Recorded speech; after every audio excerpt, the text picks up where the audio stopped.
السوداني سمعته مسمعه في افريقيا دي كلها. بينومهم من المغرب يا صاحبي. والله الجيش السوداني بقى ينوم افريقيا دي من المغرب. ده منو اللي بيخاطر؟ ياتو قبيله وياتو مجموعه قبليه بتخاطر بنسلها واولادها. فضلوا لكم النسوان هناك، جاءوا اولادكم هنا اتحرقوا، عاملين فيها دار تبيدوا الشعب السوداني ودار تبيدوا النسل السوداني. حسي فضلت لكم النسوان يا صاحبي.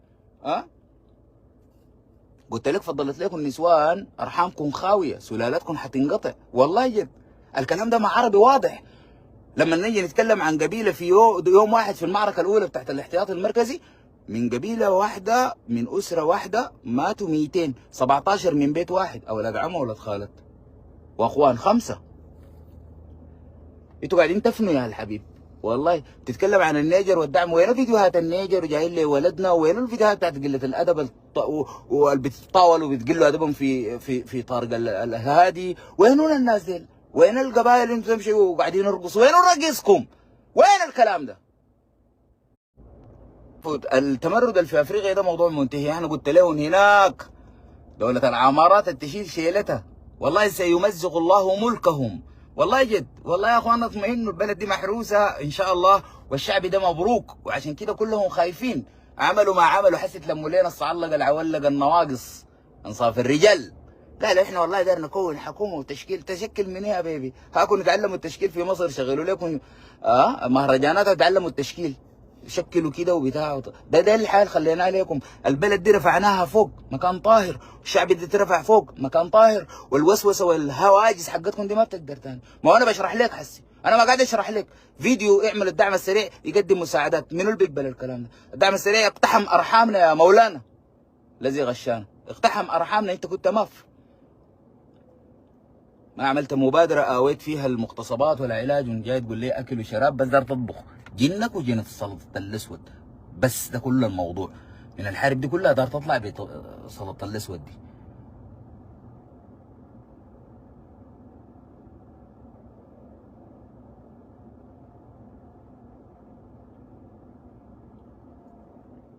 احنا الحمد لله الجيش ده الان سمعته من سمعة الشعب السوداني، ولا يمكن تفصلهم. الحاجة الثانية الارهاصات اللي بتحصل في شندي طبعا كلها متأهبة ومستعدة. الدعم السريع قاصدكم موضوع منتهي. هو جاي يكسر الشوكة بتاعت الشعب السوداني، المرأة، والمؤامرة بتاعت الاغتصابات دي اللي هي حتحرك المرحلة الجاية. جماعة بتاعين المؤامرات، واللي هي فكرة بتاعت انك انت تتجاوز الحاجة وخلاص وتعيش حياتك عادي وكده الناس ما حموكي خلاص. الفكرة دي برضو انا متابع الارهاصات، شايف. ففكرة انك تهاجم شندي والحتات اللي بيعتزوا بيقدسوا المرأة دي وانت ماشي تكسر، طلعوا لك معسكر. عبر ما بلغت لسه. بورسودان امبارح والامبارح كسل بورسودان، كل حته طلعت معسكر يتدربوا. اخواننا بسيوفكم كلاشك جوا المعسكر، تطلع برا تخلي لنا كلاش الدوله قاعد عشان ما نقدر نسمع فتن وما فتن. عربي واضح. عبر ما شفنا لكم معسكرات واستعداد. الدعم السريع ده حايم بالمناسبه، وخطوره الدعم السريع عنده خلايا نايمه في رخاص. تلاقي الرخاص بس في الخرطوم، وعشان كده الاحزاب دي مشت. يعني خالد سيلك ما مشى فداسي بيت امه، مشى كسل عنده ناس فيها. كثير من الناس اللي طلعوا بالقضارف عندهم ناس هناك اوهم ما جاتهم حاجه. فالخونه الراكدين ديل كلهم حيضطروا يلبسوا كاكي والا حينتهي مشروعهم. حيقدموا كل الجنود، حيتحرقوا في مقبره الجيش، حيتبلوا. شندي تستعيد يا اخواننا. انا هسه بقول لي شندي ارفعوا اهبه الاستعداد 150%، مش 100%، 100 800%. ونسوانكم دول يخشوا المعسكرات. الحاجه الثانيه بالنسبه لبعض القبائل وبعض الاسر وبعض الناس، يعني قضايا مأساوية. بنت شابعة يغتصبوها، أهلها يقول لها إن شاء الله تموتي عشان ما تجيبي لنا الفضيحة. لا أقسم بالله المغتصبات دي نجيبهم في التلفزيون أشرف وأرجل وأطهر من أي زول. تخيل إنه إحنا يصلوا ولا يحموا عرضهم ولا يتحركوا وتحركوا حمية يقولوا للأطفال موتوا عشان ما تجيبوا لنا الفضيحة، وأنت قال روحك بتسوى حاجة بدون عزك وشرفك وعرضك؟ بتسوى حاجة؟ ديل بيشطروا على ديل حسابي معاكم بعدين. والله جد انتوا بزور فاسده. كثير من الناس قهروا المرأة دي، وصلوها مرحلة انها تسمع لقحط وقحط، والقاع المدينة يجيبوا لهم حقهم، خلتوهم ديل بيبقوا نموذج. حس الليله جات المعركه الحقيقيه والموت في الدفاع، البيت يخشوا عليها كتيبه كامله في بيت وحي يغتصبوهم، تيجي تقول انت والله احنا الحمد لله الحاجه دي ما تحمستنا وما وداروا الموضوع، ما يتعرف ليه، ما يتعرف انت قال هي انتهك عرضها، هي انتهك عرضك انت الما راجل.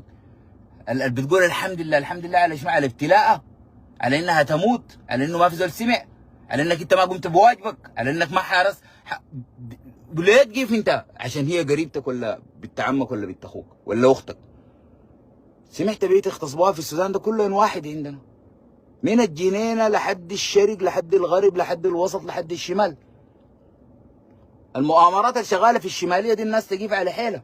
افتحوا المعسكرات دي لانه الزول ده لما يجيكم بهناك هم جايين انتقام. الناس دي ما مارقين، الناس دي ما عندهم اي مقابل الان طرح لهم انه يخطوا السلاح ياخذوا حاجه، واحنا حنشتغل بالسيستم الامريكي، نكون واضحين يعني. حريه والتغيير اسمعوا. امريكا نظامها مع الحركات المسلحه كالاتي: العفو قصاد وضع السلاح، ما بتفاوضوا معاك، ما بيدوك كرسي، يعني زي جبريل ده نتعامل معاه تاني بالنظام الامريكي. خد سلاحك وامشي بيتكم عافينا لك. ما في حاجه اسمها جيب جبريل يمثل زول، لا، اهل المنطقه الجيش سمع والدوله سمعت والحكومه سمعت، اهل المنطقه ياخذوا حقهم. وقال لك اهل المنطقه ياخذوا حقهم. لكن جبريل حركه مسلحه او الدعم السريع، احنا والله يا اخي العفو قصاد خط السلاح، احنا الدعم السريع ما حنطبق معه الحاجه دي، حنشتغل بالنظام الامريكي. حسي احنا الدعم السريع ده ما اخذت له اي حاجه مقابل وضع السلاح، ما يخط السلاح، يخطوا ليه؟ ما يخط السلاح الدعم السريع، ولا يستسلم ولا يطلع من البلد دي ولا اي حاجه. محل ما حنلقاهم حنكتلهم. معسكراتنا دي الخميس بتشوفوا كميه خرجت طالعين لنا شابكيننا احنا في كلاكله، خليكم قاعدين في الكلاكله، اصبروا لحد الخميس بس، اصبروا لحد الخميس. القوات الخاصه حس عديل الليله في بري مش هددوا ناس قاعدين في البيوت، طلعوهم واخذوا منهم اسرى. القصه شنو؟ دعم سريع. قالوا انتوا القاعدين في البيوت بترفعوا الاحداثيات للقوات المسلحه. القوات المسلحه دي عندها تمشيط بالليل قاعد يتم في بري، رابع احداثياتكم وبتيجي تضبحكم. موضوع انه